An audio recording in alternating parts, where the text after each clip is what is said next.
Those terms are being reviewed right now, in the field of technology. Those terms that have to do with certain things like masters and slave. There are many terms like that in technology. I can't really give too many examples, but this is a very clear example that kind of indicates how the intellectual property sometimes is so commercialized to the fact that it could be called a slave, and just looking at the whole history of slavery, it's a bit insulting to think that this is still a term which is being used in a technological field,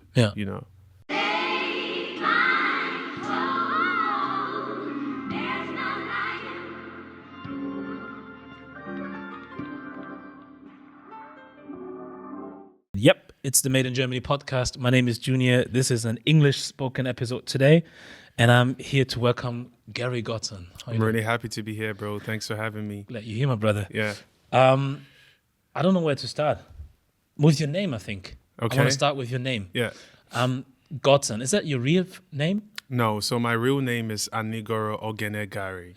Yeah. Okay. If you call yourself Godson, does that mean that you might be a religious man or a man of faith? I'm a man of faith, definitely, but I wouldn't necessarily regard myself as, religious. Yeah. Just because the tenets or, everything that has to do with religion changes over time. And I don't exactly agree with all the values or how everything is done. But I'm very spiritual. I believe in God. And the whole concept of Godson is just a belief in a greater being, a belief in myself as well. Yeah. How does that help you in life, you think? How does that help me? Yeah. I think, the belief in God just helps me in times when I feel very low. Like I like to have a sense of hope. I like to have a grounded personality, and just have values that help me to navigate through, the muddy waters of life. Yeah. So it's more like a personal spiritual thing that I have rather than, religious. Yeah, nice. Yeah. I don't know, because I believe as well. I believe in God myself, and I also have that feeling that things are a bit more difficult for people these days because they don't believe. And I'm not saying that they necessarily have to, but I think that's a development that I've observed through time, where it's like, especially in a country like Germany and where I'm from the South, people, I wouldn't say that they are very religious, but they used to be more, they used to be more of believers, but now these days they kind of distance themselves from any type of belief. And I'm asking myself if the kind of problems that they're going through might be connected to not believing in anything, because if you don't believe in anything, there's nothing you can hold on to. And some people think it's a weakness to believe in something that might not be there in their opinion. Yeah. And I'm asking myself, isn't it good to believe in something even if you're not 100% sure if it's there, because it helps you through tough times? Or does it make more sense to stick to that logic that doesn't get you anywhere? What do you think? I really think it's a matter of personal preference, and the socialization for different people in some way determines what they become or what they choose to believe in. Yeah. For instance, in Nigeria, many of us are either Christians or either Muslims. So we grew up in really religious homes. And it takes time for you to kind of like question the essence of religion and the concepts or in the constructs that we know it. And for me, that happened when I moved to Germany, because I was far away from my family. I was far away from home.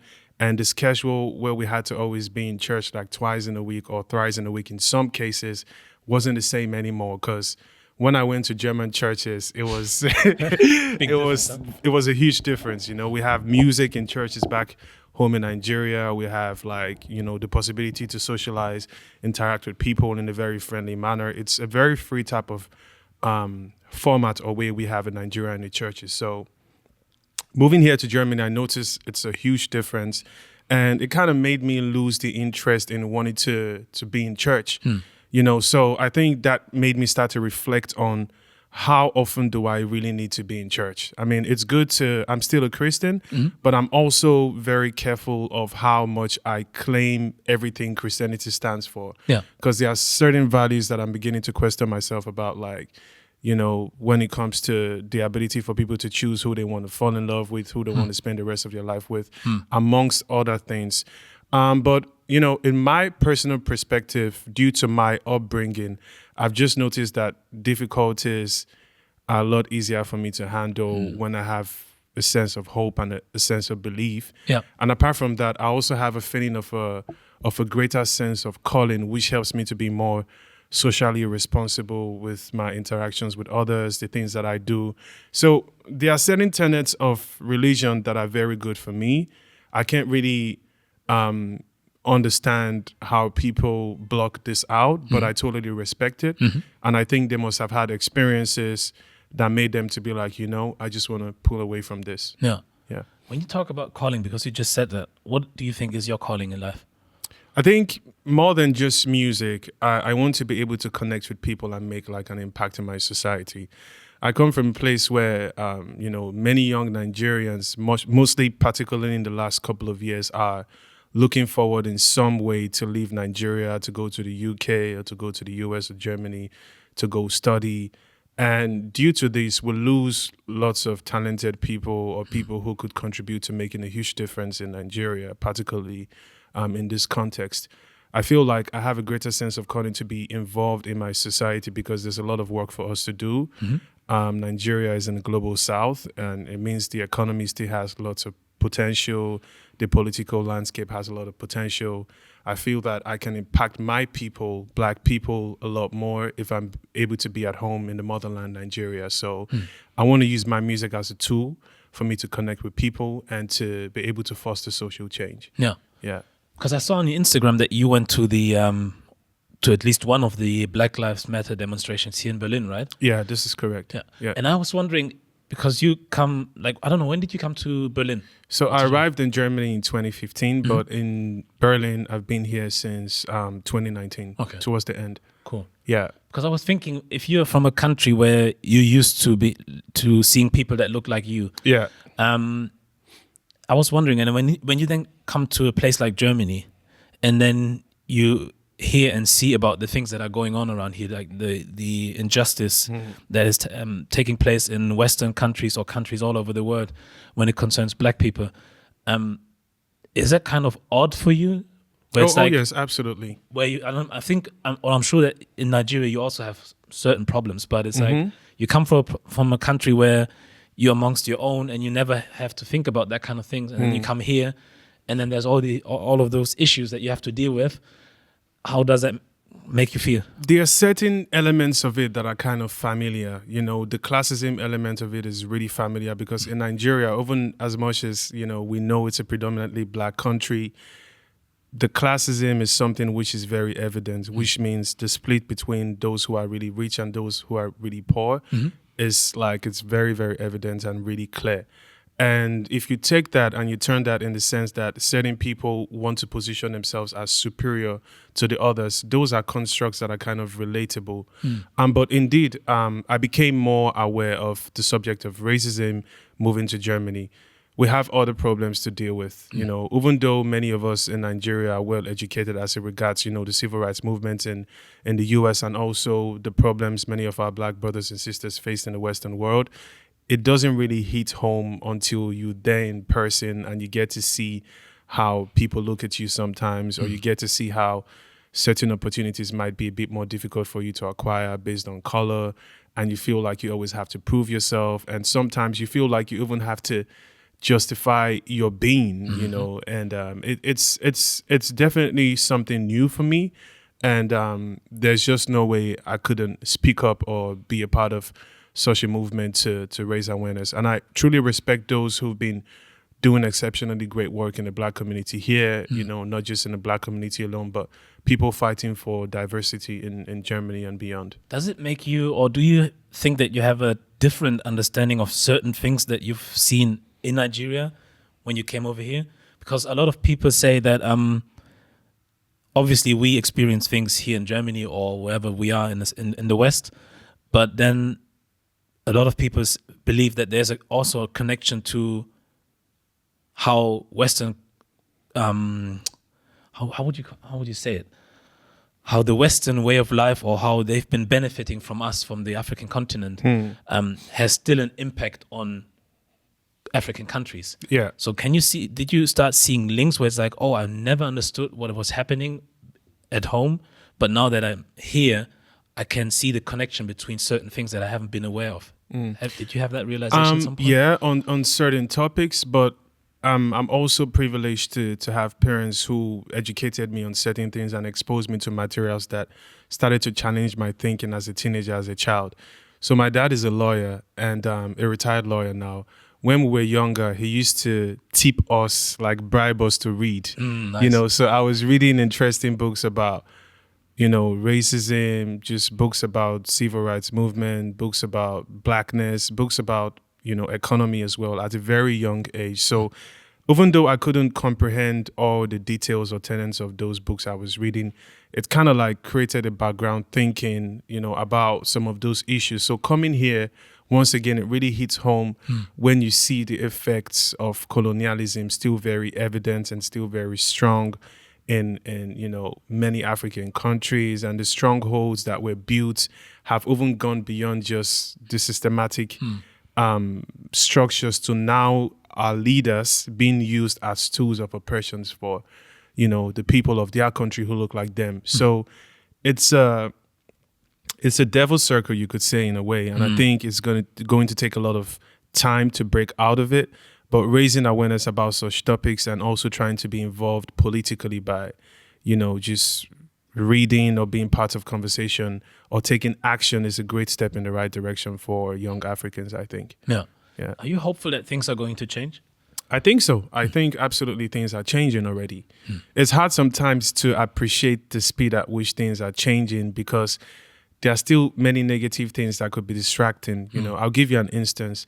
Last year in Nigeria, I don't know if you know about it, we had the NSAS protest, which was quite successful till the military came in. It was disrupted by the Nigerian government.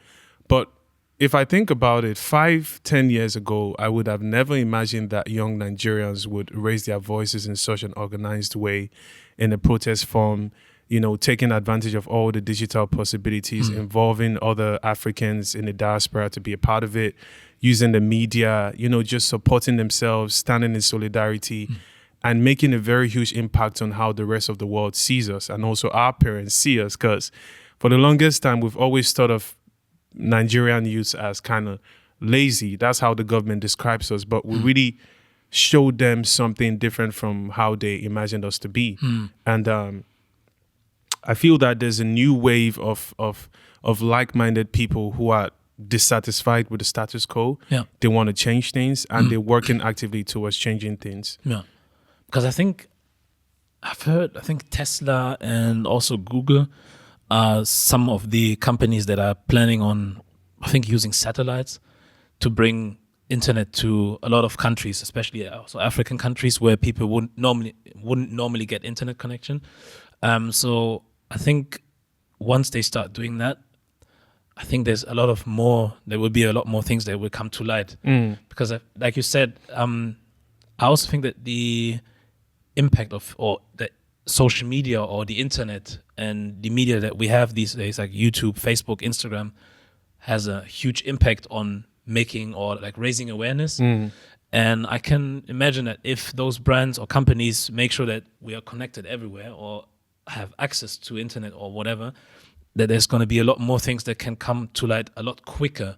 Yeah. Because I think you know that a lot of African people have a lot of phones in certain countries. Yeah, I can tell you that for sure. Yeah, like at least one or two. Yeah. So many African countries, they have access to internet. Like, we've seen what happened in Uganda with Bobby Wine during the elections.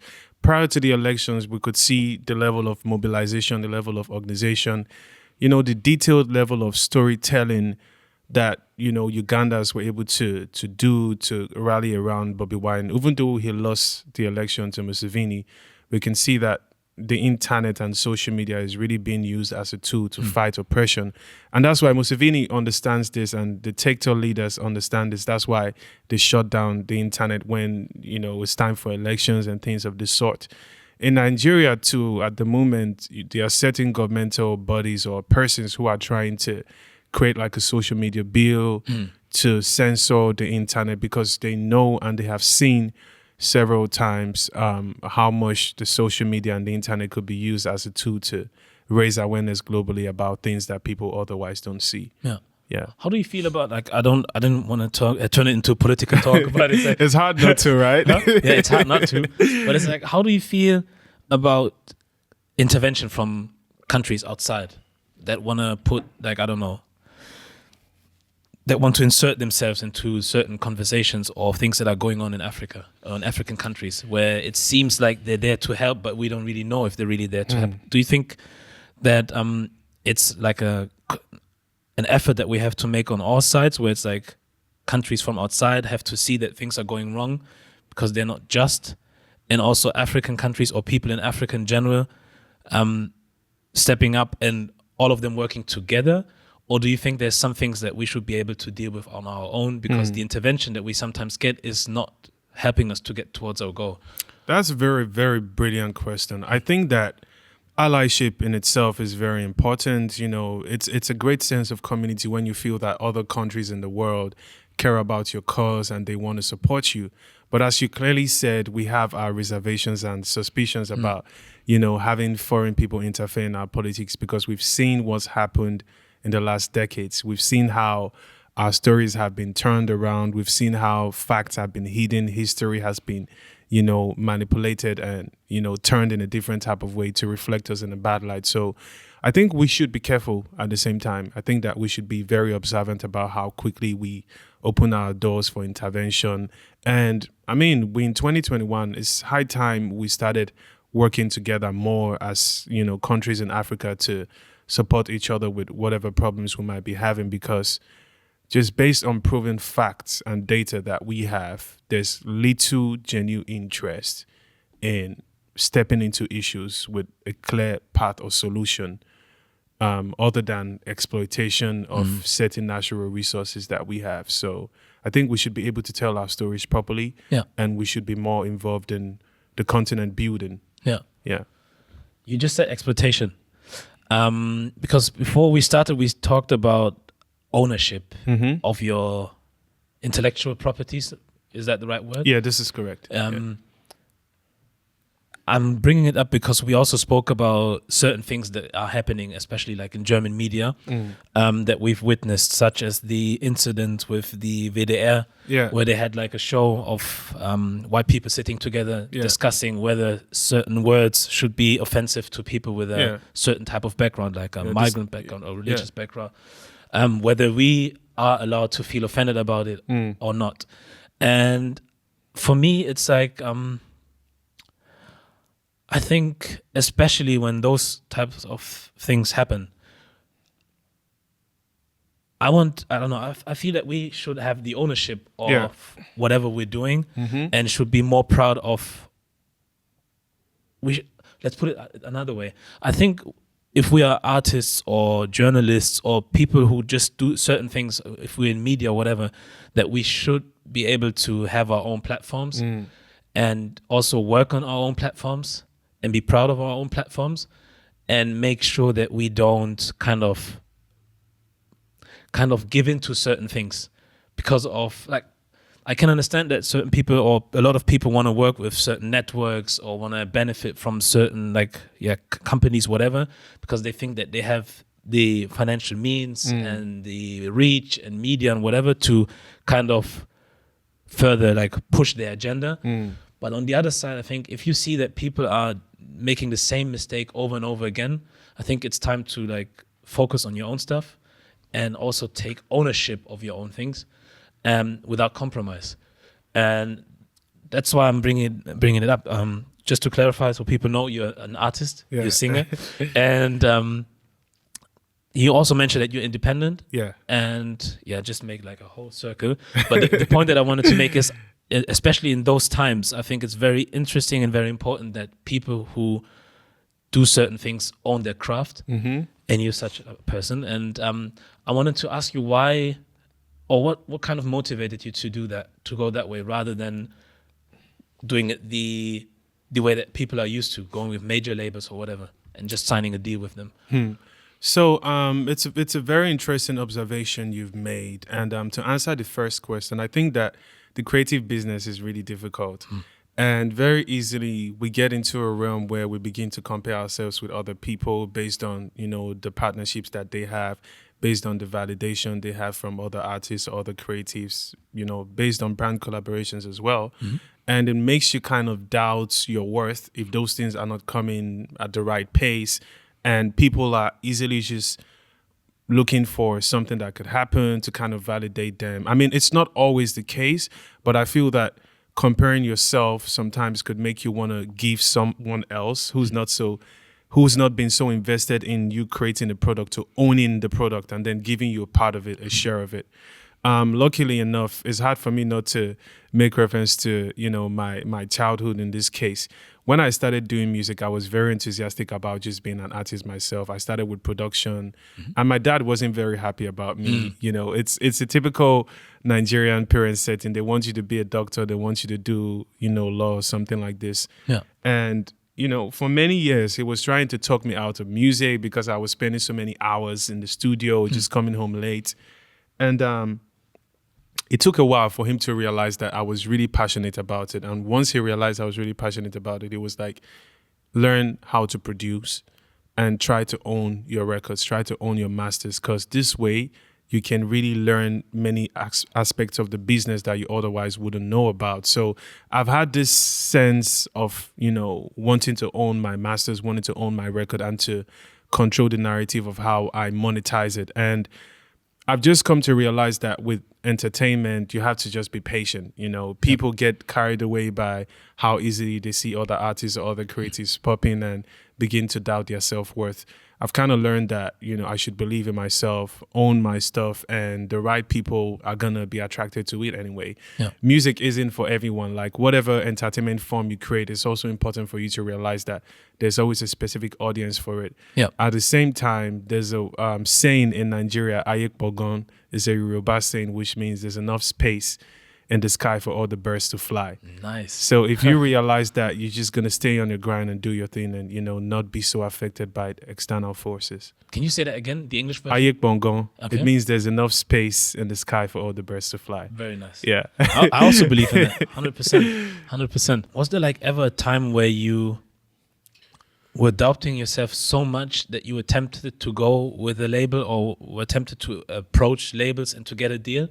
Or did you always have that belief in your craft or whatever you're doing? The thing is, for me, first of all, there's no problem with trying to have a collaboration with a label. It depends on what the terms are. So I'm open to having those conversations depending on what offer it is. But I'm absolutely not open to the idea of having someone else own my masters and my creation. So at the very least, I should have a huge percent of it, 80% and above, because it's my content I produce myself. And most of the music, we've done it internally with my partner who's a music producer, HKMK. We built everything independently. I've had conversations with labels once or twice, but it's not really been something tangible or something I trusted enough to move on with. So what would they ask for? You don't have to name a label or whatever, but what would that look like, a conversation where you hear something and they offer you something and you're like, nah, I'm okay? Just first of all, I try to read the pulse of the label. Are they really trying to do something based on the fact that they're interested in the music, they care about the person behind it, they see longevity behind the brand as well? Or is this just some collaboration for the sake of the fact that they see that the genre Afrobeats is picking up? Although my music is Afrofusion, it has some Afrobeats elements in it as well. So I try to peep game and try to analyze how invested they are in doing something special and also allowing me have the creative control. And if those tendencies or those feelings, I'm not able to notice them in the conversation, then it's a clear indication for me that this might just be a commercialization of my intellectual property. Yeah. Because when it comes to intellectual property, there's one example that always comes to my mind, or two. One of them is Michael Jackson, who I guess owned or owns, I think maybe his family now owns the majority of his music catalog, but he also owns the catalog of most of it, or a majority of it, of the Beatles, I think. Yeah, and they're publishing as well. So, and some people might say that let's say witch hunt of the media that they did with Michael Jackson might be connected to that. I'm not sure, but it's I can see that it's a problem for a lot of people to know that someone like Michael Jackson owns music from like a legendary music group and a very successful music group, and they can't get their hands on it because I've never really paid attention to that kind of stuff, like riots and stuff like that. I've never really focused on it, and I didn't know unless I started hearing those kind of things. I've heard about Michael Jackson, and then later on I heard about Master P. Most recently, I don't know if you know Nipsey Hussle. Yeah, of course. He was talking about the whole time. Yeah, Jay-Z too owns all his masters. 2 Chainz owns all his masters. Yeah, I think even T-Pain bought his back. Yeah, Kanye also did buy his masters, like, yeah, not too long ago. Wasn't he having like problems with his label recently? So the last news about Kanye I heard was he was able to successfully buy out his masters. Yeah. But he still has issues with the label because he claims there's been no transparency, and he wanted to kind of kickstart a movement where people begin to have more conversations about masters and ownership and, the terms and agreements. So the rights are called masters, right? Yeah. But I think the tape, that's like those words, they have been used like back in the days, I think, when they were still recording on, I don't know, vinyl or on cassette or whatever. Yeah. Where it's like the CD or cassette is the slave, right? The final, I'm not so sure of the term back in the days, but masters is still used in terms of music for the finished product itself. Yeah. So when a record is done and finished, you refer to it as the mastered version. Yeah. But in the legal sense of how masters is used, it refers to the rights. So they don't really care about the fact of you having the data or you having the song in the studio. Is the idea behind it is the masters. The intellectual property itself is the master. So if someone owns your intellectual property, they own your likeness, they can commercialize it, they could use it for publishing. And for the music business, publishing is a very huge deal because publishing is what provides the possibility for syncing with video games or for videos in different formats. And if you miss out on that, you miss out on the big piece of cake. 100%. When they put your song on a Super Bowl commercial and you're not owning or earning anything from it, that's strange. But I think I need to look it up, or maybe someone knows it who's listening and watching and can put it on the comments. But I think that's the duality of those things. I think it's masters, like you said, the rights, and I think the slaves are the cassette or whatever the music has been recorded on, which is kind of strange that you would call something master and slave. No, those terms are being reviewed right now. In the field of technology, those terms that have to do with certain things like masters and slave. There are many terms like that in technology. I can't really give too many examples, but this is a very clear example that kind of indicates how the intellectual property sometimes is so commercialized to the fact that it could be called a slave, And just looking at the whole history of slavery, it's a bit insulting to think that this is still a term which is being used in a technological field, But since you're here in Berlin, I'm sure you've met people from the German music scene who are also trying to get their foot into the door or get to a certain level of success. Do you have conversations with those artists to kind of think more your way rather than the traditional way? And is it hard to convince people to think the other way? I never try to convince people to think the other way because, as I earlier mentioned, I think people have different experiences when it comes to how they even get their foot in the music industry. So for some people, it happens really fast.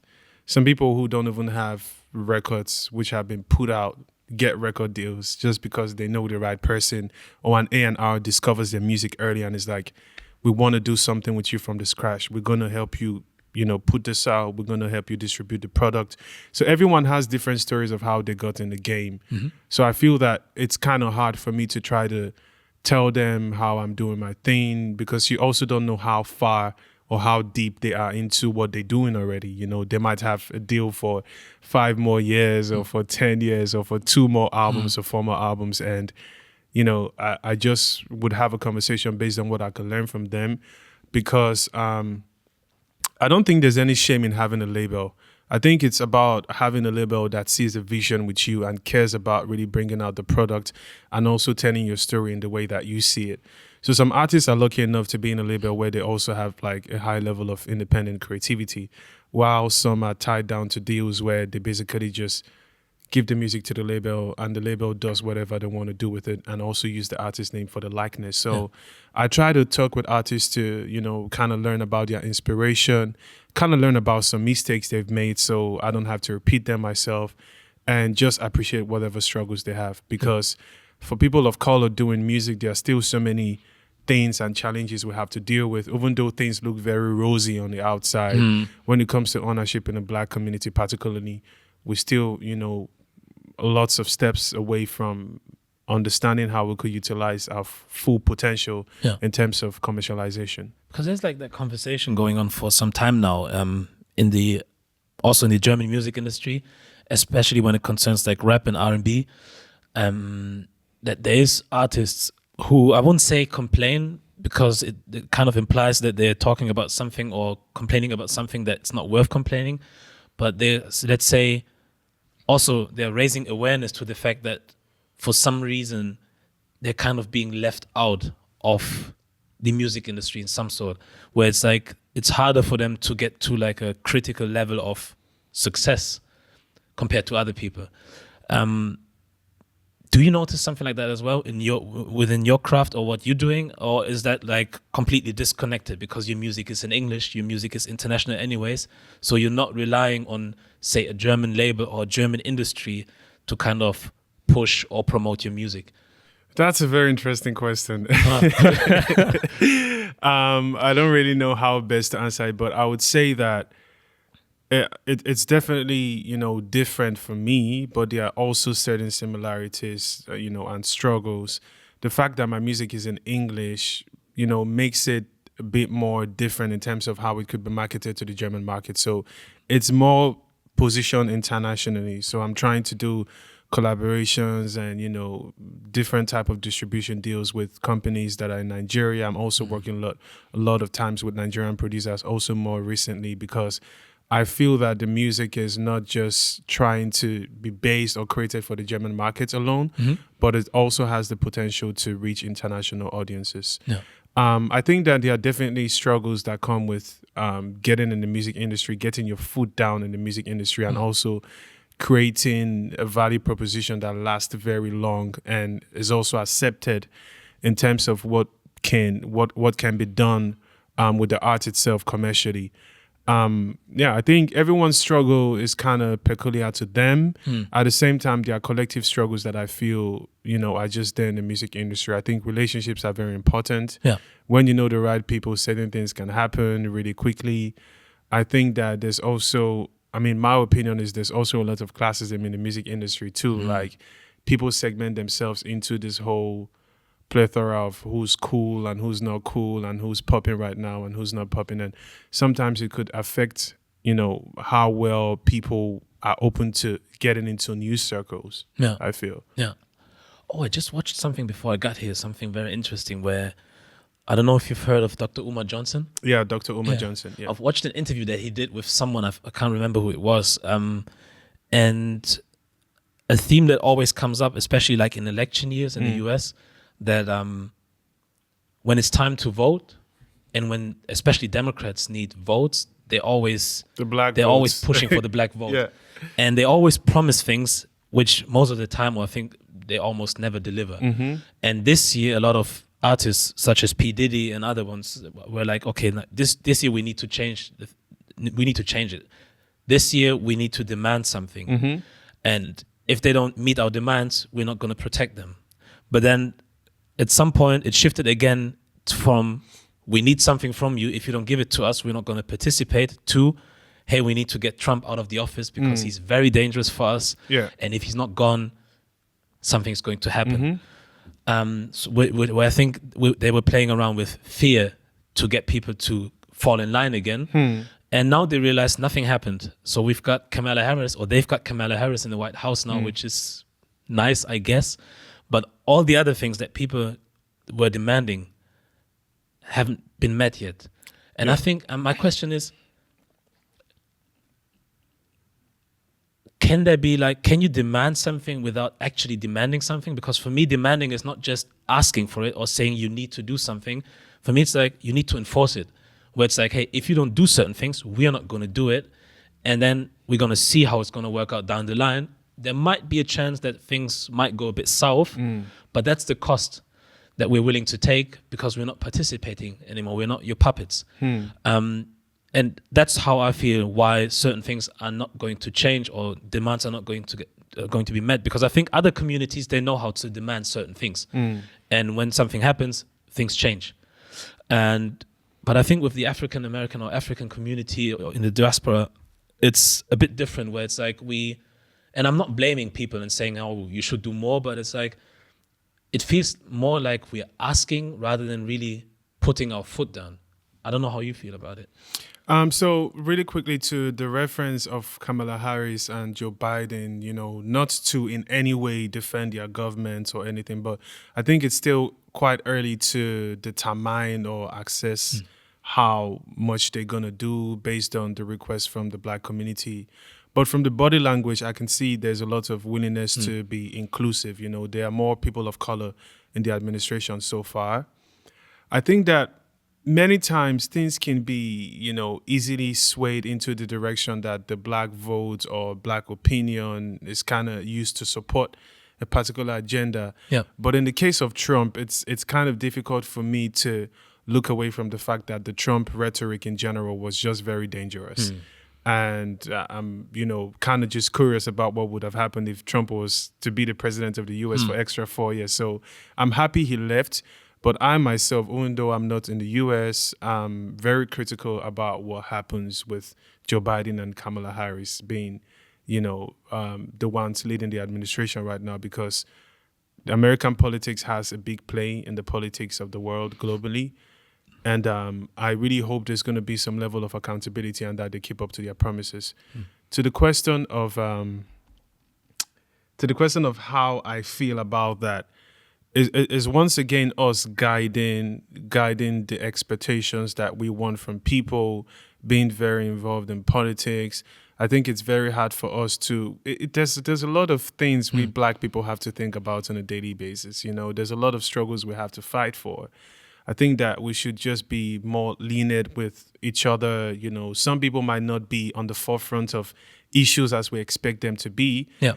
But little things also add to the big picture, like what you're doing right now with your platform. It's adding to the big picture of, showcasing Black creatives, regardless of whether they speak German or not, just creating an opportunity for everyone to come in and be a part of the conversation and, to take action. Those small things in different diverse ways add up to creating more opportunity for Black folks and making us more independent of other people's control. Yeah. Makes sense. True. Yeah, that's what I think, though. Yeah, makes sense. Makes sense. Yeah. But let's get back to your music or you as an artist, because we've covered a lot of politics, which I don't mind. People are going to think I'm a politician after this show. So what does he do again? Now you're an artist. I might be running for Chancellor of Germany. You never know. Maybe you're going to start with Berlin first. What is Bürgermeister in English again? Is it mayor? It's the mayor. Is it mayor? Bürgermeister is the mayor. No? Yeah. Huh. Yeah, who knows? You're going to run for office. We turn this to a campaign real quick. Yeah. Did you ever think about something like that? Were you ever asking yourself or thinking about a Black political party in Germany? Did that ever cross your mind? I know there are Black politicians in Germany, like a couple of them. I think Amina was also here on the show. But like, do you mean me creating a Black? Oh, not you, but just in general. Like, I mean, maybe like being a part? Nah, because I was thinking about it on the way here, where it's like, because I think P. Diddy, he started a party in the US. I don't know what it's called. I forgot. But I was thinking, if we kind of feel that certain things, or if we believe that basically politicians don't really think about us, wouldn't it be time for us maybe to form our own party in Germany? Because I think we've got the means to do it. I mean, I'm not so into politics that I know how much money needs to go into it and what certain criteria are to start your own party. But it's like, I think at least we have the right to do it. And I was wondering, if we feel that people are not doing enough for us or not really considering us in whatever politics they're involved in, whether it should be an idea to start our own party. That's basically. a very good idea. I They- mean, huh? I could see that happening. If we have the right leaders, we have the right spokespeople, we have like a clear mission and goals and values, why not? I don't see anything, wrong. I don't see why that's not possible. Yeah. Lots of people are going to be pissed off though, but yeah. Well, maybe someone's Some people are going to be pissed off, not 100%. maybe not lots of people, but I think it's totally achievable. Do you think we should care about certain things? Where it's like, for example, I mentioned the show on VDR called the Letzte Instanz, where they, in my opinion, went out of line. And then when you read the comments, because there were a lot of reaction videos, and then when you see the comments, there's people like, oh, they're crying again, they're complaining again, and this and that. And I'm wondering, should we care about what people say? Like, if people are being ignorant, should we care that they're pissed off, or should we just focus on whatever we're doing and keep on doing it? Well, you see, white fragility is something which is really evident. There's a great sense of entitlement by many people who feel that they shouldn't be questioned, that their perspectives are right, and their perspectives and ideas should be protected. And if you have a counter idea, you're being an enemy, the status quo should remain. At the same time, I feel that we Black people fight lots of battles on a daily basis. So I encourage people to pick their battles wisely and to think of things which, is really worth fighting. And we have other people of color who are also standing in solidarity with us, Just recently, Anissa had her own stuff where she kind of created her counter show, kind of replying to the VDR thing. That's a great platform to challenge, whatever was being said. Yeah. So kudos to everyone who's doing that on their level.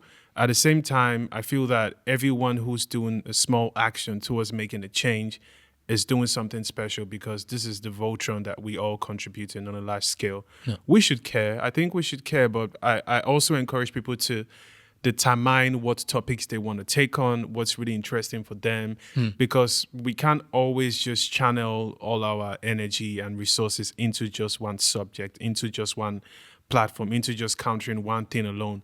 But I think the most important thing is a collective idea that something needs to change and that we need to work together in a way to bring about this change. I'm with you on that one. You just said something interesting in between breaks. The reason why you came to Germany and how... Nah, I'm not going to continue. You tell us. You tell the audience why. And So originally I moved to Germany for my studies. I came here to do a master's in media and communication science, and I graduated. In Nigeria, before coming here, I was already making music, like writing and producing. When I came to Germany, it was a bit more difficult for me to, connect with artists back home just due to distance. So I decided to start working on my own stuff, start working on my own music with my friend HKMK, Hannes Schurig. And, ever since we've been just creating our music together under the Room of Understanding. And there were people who kind of like tried to tell me, oh, why are you trying to do music in Germany, in English? You should be singing in German. It's impossible. But I think that this is all part of the struggle that kind of adds to breaking stereotypes about what people expect. I'm Nigerian, but if I love music, I should be able to do music wherever I am. Yeah. And music and art is a form of expression. And I think that this also adds to the fact that, people should know, or people begin to realize that Africans, wherever, can bring their ideas here or wherever in the world and still be able to express themselves. yeah. Yeah. I have to say, I'm not really a huge fan of Afrobeat. I've got nothing against it. Yeah. I'm just not as... I don't know how to say it. I'm not just as into it as other people are, but I like your sound. Thank you. Yeah, and it's not really Afrobeat, right? You said it's Afrofusion, yeah. but it has certain elements of Afrobeat in there. I like your sound. Thank you. Really. I was That's a listening to it compliment. and I really liked it. I think that Afrobeat is, has done very well as it regards reshaping the African narrative or perspective, because many, young Africans in the diaspora who are trying to connect back to Africa, back to their roots, discover the music firstly. And then it's like a gateway to the culture. It's like a gateway to the food. It's like a whole experience. I mean, at least for me, I've met people in Germany. I've met people in Germany who didn't know anything about Nigeria or didn't have so much information about Ghana. But through the music, they've been able to go to Ghana themselves to go experience different festivals, connect with the people, you know, just learn more about their roots. So I think this explosive element is what Afrobeat has done for food, for culture, for music, for lifestyle. It's a big way to introduce, you know, people who don't know so much about the African culture to the African, you know, culture. Where are you planning on taking your music or your career? Do you see yourself as an artist for life, or do you see yourself where you might go into like managing artists in the future, or help other artists to develop, or take any kind of other role in the music industry? So, as I earlier mentioned, we have this thing called the Room of Understanding. It's a creative collective. In the past, I've tried to, you know, work very closely with other artists, but it's a bit difficult when you still an emerging artist yourself. You know, sometimes the expectations could be very high from artists who don't really get the full picture of what you're trying to do. And then when things don't go at the speed they expected, it could lead to unwanted friction. So right now, I think I'm working more on the artist development of myself, and, you know, also projecting the name of, you know, our creative collective, the in-house production crew, the RU. And then I think with time, it's just going to happen where I have enough resources to really invest in artists' careers and then grow it and scale it to the level which I imagine, or which they imagine. Because I think that signing an artist comes with a lot. You know, I don't want to have anyone signed to any contract where there are no clear provisions of how their careers can grow or how things can go for them. So I'm focused on developing my music and getting it to reach more people, and then to do other things within the music business, like management, you know, even way beyond just the music business, because I'm interested in entertainment as a whole. Yeah. Nice one. Well, Gary, it was very nice having you here. It's been an honor for me as well. But I'm not done with you yet. There's one question that I need to ask you before you leave. Ooh, the bomb question, Yes. is it? It's that one question. What does Made in Germany mean to you? That would be interesting to hear. So when I hear Made in Germany, when we're younger back then in Nigeria, it was always associated to high quality electronic product like cars, you know, fridges and stuff like that. And when I think about it now, I mean, how I will imagine the whole concept of Made in Germany is a place where everyone has the equal opportunity to chase their dreams, to, you know, be who they want to be fully self-expressive. I use the word imagine because I feel that, you know, there's still lots of lapses in that area. And even as much as there are many people who are forward thinking and trying to push things in the right direction, I'll be very happy to see more inclusion for people who look like me. I think it's still a while away, but I think the imagination of it itself is a great one. No. Yeah. Sounds like you've thought about it before. Did you?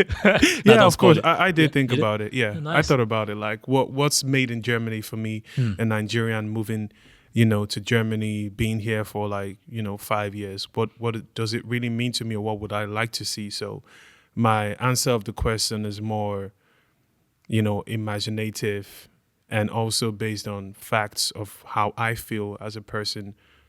Yeah. No. Sounds good to me. Yeah. Well, like I said, it was an honor having you here. And thank you very much for bearing with me. My English is a bit rusty, so I need to get into that flow again of using it a bit more often. So which is why my questions sometimes take a lot of time and thinking. It was a lovely episode for Yeah? me. Yeah, very thought Hope you enjoyed it. provocative, you know, very warm reception, you know, and I feel like you gave me the opportunity to tell a different part of my story, which I have otherwise not, you know, really told on such a platform before. So thank you, Junior. I thank you very much. And always, you're always welcome. So whenever you feel like it, just give me a shout and we do it again. Awesome. Perfect. Perfect. So that is the Made in Germany podcast. My name is Junior and we are out.